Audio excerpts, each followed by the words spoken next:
The Detroit Lions just signed a beast of a tight end.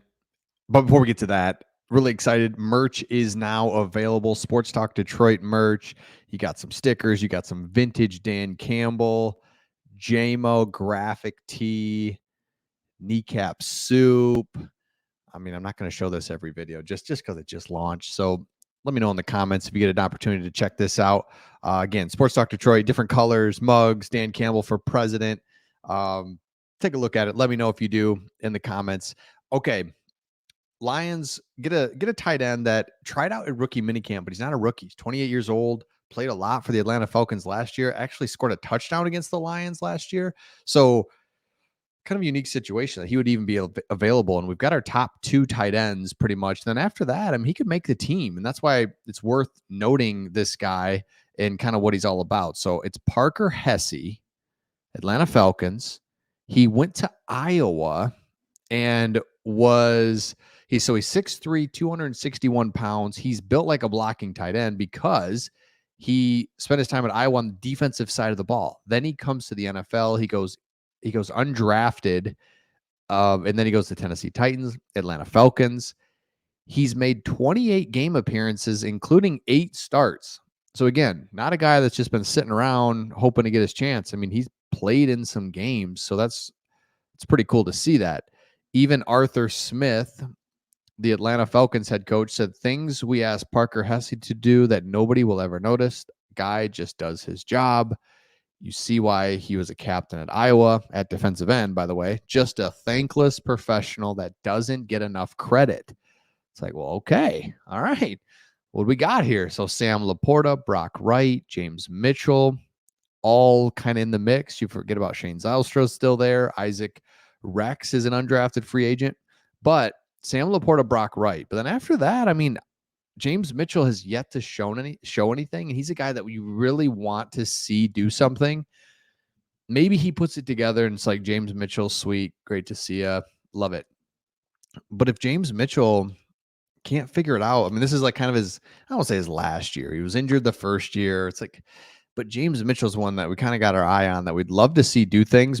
But if he doesn't, got an opportunity to sign this guy, and again, he's a beast of a tight end, more of a blocking tight end, more of an opportunity to possibly use him. So it's interesting to see what might happen there. Okay, now let's switch gears over to the NFL schedule is about to come out. And so we're going to look at, we know who the Lions play. We know who they play at home. We know who they play away.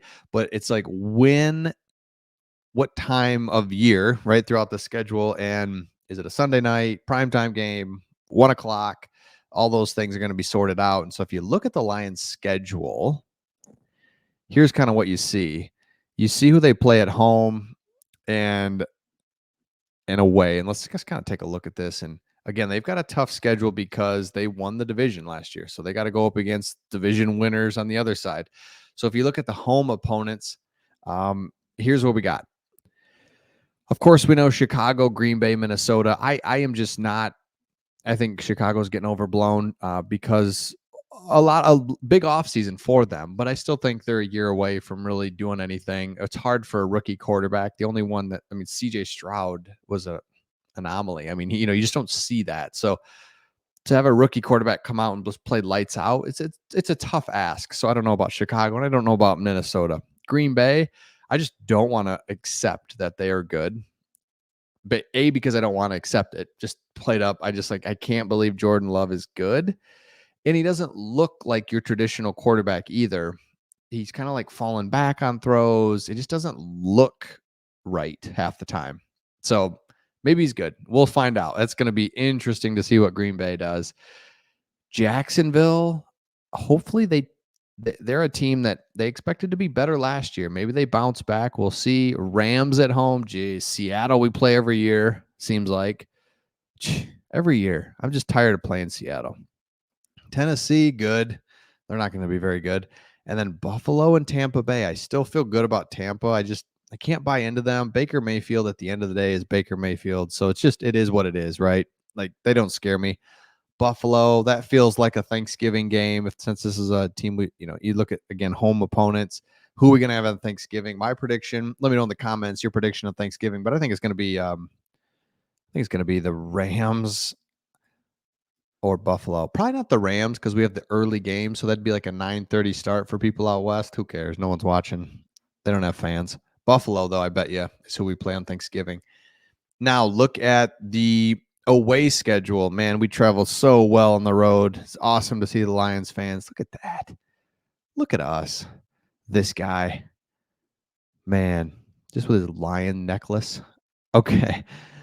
Away schedule. We know these. We just know these. Arizona, I feel like we play them every year at Arizona. Houston, ugh. Indy, yeah, I don't like that. San Fran and Dallas, I hate those two games. Just tough. Tough to win at Dallas, just for various reasons. Tough to win at San Francisco. But Indy and Houston, cool. Indoor. And that's another thing you look at. You look at the road games. Warm weather, indoor, warm weather, and then you've got the two outdoor stadiums right here. So that's great. Great for Jared Goff. It's cool. I'll play anybody indoors with Jared Goff. I mean, seriously, indoors or nice weather. I mean, you saw him in San Francisco, nice weather. He was not the problem at San Francisco. Made some mistakes. Defense let up some things, and they won. So he plays good at Dallas as well. So I like the home schedule or the away schedule. Excuse me. Not worried about the away schedule. Let me know your thoughts in the comments on the schedule and kind of what you expect as things come out. Again, the Lions sign a tight end that could make the team. He makes the 90-man roster, but again, they have to go all the way down to 53, which is just like, ugh. A lot of these guys just aren't going to make it. And that's why it's hard to make a roster in the NFL. Plain and simple. We know this is very difficult to make a roster. So let me know your thoughts in the comments as you're looking at the schedule. Also, again, merch, take a look at it. Let us know if you take a look at it, and we'll get you into a giveaway. So the giveaway is going to be comments that we see about the merch, and then we'll randomly pick somebody that's been talking about the merch, and hopefully there's something in there that you like. And really, we're getting close to 20,000 subs. So it's been interesting journey, and now we're close to 20,000 subs. So if you've subscribed already, appreciate that. Again, I don't know what it does other than you start adding them up and you're like, I'm getting close to 20,000 subs and being kind of your daily spot for Detroit Lions football. As man, we're in a spoiled time right now. It just feels good to know that we're going to be good. I mean, there's just hard to look at our team and just be like, yeah, we just couldn't figure it out. It was weird. No, I mean, you got Amon-Ra coming into his prime. You got all of our young guys are going to be a year better. We've got a good quarterback. Defense feels like it's going to be a lot better. So let me know your thoughts in the comments, and we'll see all of you on